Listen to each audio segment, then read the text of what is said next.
Thank you. Figure if I sit down, I can just take as much time as I want, and when I stand up, the time starts. Is that how that works? Okay. Oh, where to begin? I'll stick with the prepared stuff. So yeah, happy to be here. I do this once a year. This is my only time of year I ever do this stand-up stuff, but I'm a huge fan. And you can ask my wife. I talk about this all year long. I prep for it all year long. Maybe don't talk to her because she's probably sick and tired of hearing it. But she's heard all this before, so if she doesn't laugh, it's okay, I don't blame her. But I did tell my kids that Daddy's going to get on the stage and he's going to make people laugh. So please don't let me be a liar to my children. So this year, there's been some new developments. A week ago, we celebrated 6 years of marriage. Time flies. Thank you. 6 years in 1 week. It's going good. I'm enjoying it. It's agreeing with me, that's for sure. I started getting gray hair. I'm neither old nor wise. So how is that happening? Thank you. That's exactly where I'm going. I have a 4-year-old, a 3-year-old, and a 1-year-old. And I am so tired. I forgot to take my fish oil today. So the tiredness plus a lack of fish oil, if I forget a joke, I'll just go ahead and make something up. But speaking of children, my wife and I, we try to just do right by them. We try to make good decisions by them. We want them to be well-rounded individuals. One thing that we've tried, among many things, is trying to expose our kids to lots of different kinds of food because we don't want them to be picky eaters. And we've done this with them ever since they were babies. So, always trying to give them something, different textures, different flavors. But I can tell that as my kids are getting older, they're starting to develop this pickiness habit. And it all started going downhill when one night my daughter Ellie was praying for dinner, and she said, "Jesus, please give us peace for yucky stuff." That's when I saw the trend, just like that. So, but yeah, we try to give them lots of different kinds of food. We want them to be well-rounded. So, okay, this just aggravated me. Several weeks ago, my wife, she was out of the house for the day. I was, home, day off. I was trying to make this big crock pot meal. It had, potatoes and onions and garlic and chicken and broth, all the good stuff. It's a crock pot. It cooks all day long. So I got it all ready by like 10 a.m. and it was in there, and I was, it's sitting there all day, 7 hours. It's probably going. So it's time for dinner. I go to, "Hey kids, come on, let's come inside, let's get in our seats, it's time for dinner." And somebody, I don't know who, made my 2 youngest children food critics. I promise. They walk in, his nose is up in the air. "Oh, Father, what is it that you've decided to feed us today?" It's crock pot meal. It's been cooking all day long. This is no surprise to anybody. Let's go ahead and get in our seats. "What is that smell? It smells like a culinary travesty or something. In fact, Daddy, Papa, Silas and I," and this is my daughter Ellie speaking, by the way, "Silas and I have determined that in preparation for this travesty, we would just satiate our hunger with the sand from the sandbox in the backyard. Come on, little Silas. Ta-ta, Papa. Enjoy your crock pot meal, whatever that is." Yeah, that didn't hurt at all. It's fine. So, you guys ever seen these things called dino nuggets? They're these chicken nuggets in the shape of dinosaurs. I love those things. I found that the air fryer is the best way to cook those. But we were having these for dinner one night, and I was looking at these things, and I'm just like, you know what? We as humans are so on top of the food chain that we shape our food into the likeness of history's fiercest predators, and we feed them to our kids to teach them how on top of the food chain we are. Let me tell you that this is absolutely true. Think of gummy bears, gummy sharks, gummy snakes, animal crackers, dino nuggets. It's all there. This is a true story, and verily, verily, this is a truth. My son, as we're eating the dinner, with a mouthful of dino nuggets, turns to me and says, "Daddy, look, this dinosaur can't run anymore because I ate his legs."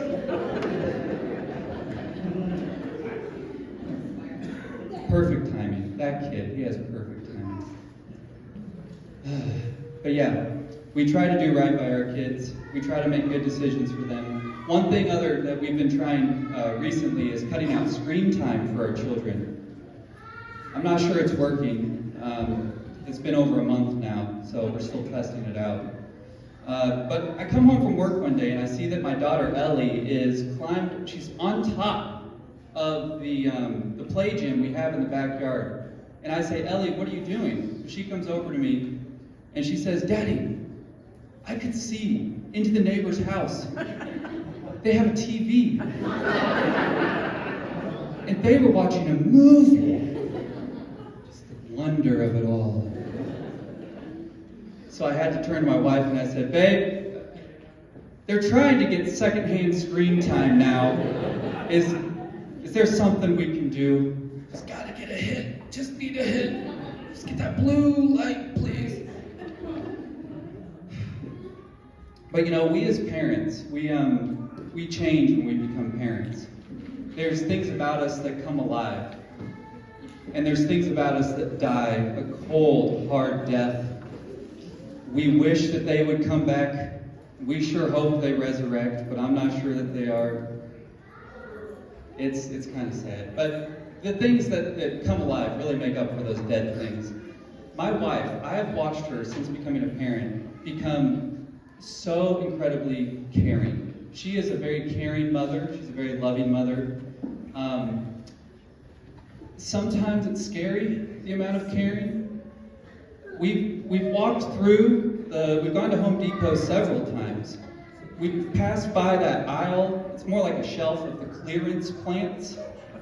The clearance plants where green is no longer a color on their spectrum at all. It's not there. It's browns and yellows. They're like drooping like this.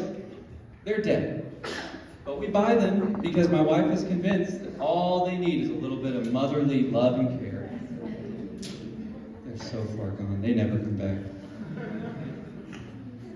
It's scary sometimes, though, this motherly caring. Back when we only had one child, our oldest, we were driving through the neighborhood. It was kind of like dusk time, so you could still see some things, but it was harder to make out what other things were. So we're driving in our neighborhood. We've got our fresh out of the womb son. He's just a couple weeks old at this point.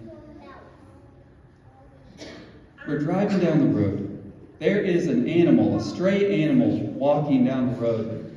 My wife is like, "Babe, please, pull over that poor animal. Just get it in the car. Come on, babe, please pull over. We need to get this. It just needs some help and some care and some love. Please, we'll find it somewhere.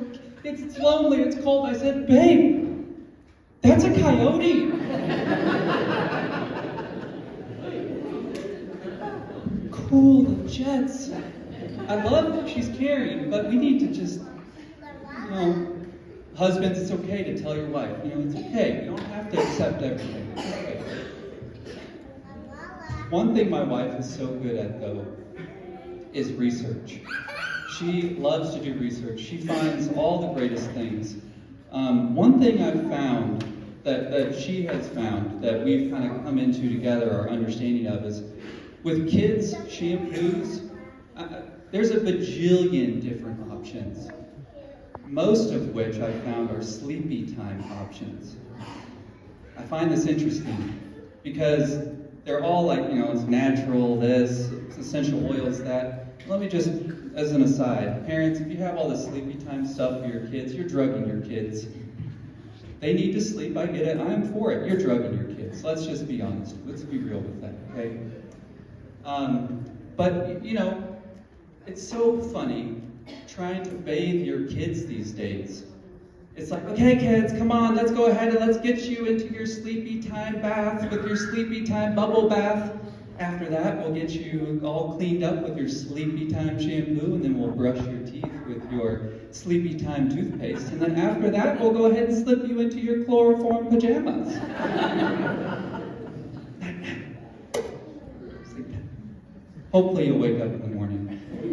Hopefully. So, okay, these are all true stories, by the way. Every single one of them.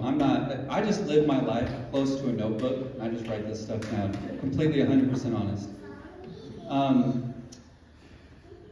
Moms, actually, let's open this up to everybody, okay? Have you ever heard this phrase, were you raised in a barn? If you've ever heard that phrase been told to you, or to your sibling, or to somebody, you've seen it on a movie, just raise your hand. My mom used to say that to me because I was a pig as a child. And I was acting at least like I was raised in a barn, but it wasn't. But moms nowadays, you can't say that to your kids. You can't. And there's a very logical reason why. If a mom went to their son today, or their kid, and said, hey, clean up your room, were you raised in a barn? The kid says, yeah. Have you looked around our house? Our entire house is decorated farmhouse chic. Yes. But seriously, moms, don't look at the speck in your child's eye before you consider the bespoke, sustainably sourced, reclaimed, hand-hewn log in your own eye. It's a little hipster joke there for you hipsters. But, it's Christmas time now, obviously. And dads, for you dads out there, Christmas is not for you. That's okay, and we're okay with that. Our gifts end up just being whatever was on the grocery list recently, and that's okay. The can of chili, I always wanted to hear. That left sock I've been looking for got lost in the dryer 6 months ago. Yes. But for us dads, it's the joy of Christmas is seeing our family light up with all the gifts that we can give them. And I like to think that God wired that into us as the Heavenly Father that we have. Because I like to think that when He had His gift to the world, that He was going to share with the world, He gave it to us. And He was so eager, and He was so excited that His gift that He's been waiting on for eons since the beginning of time was given and was finally realized. And it was wrapped in swaddling clothes. Merry Christmas, guys.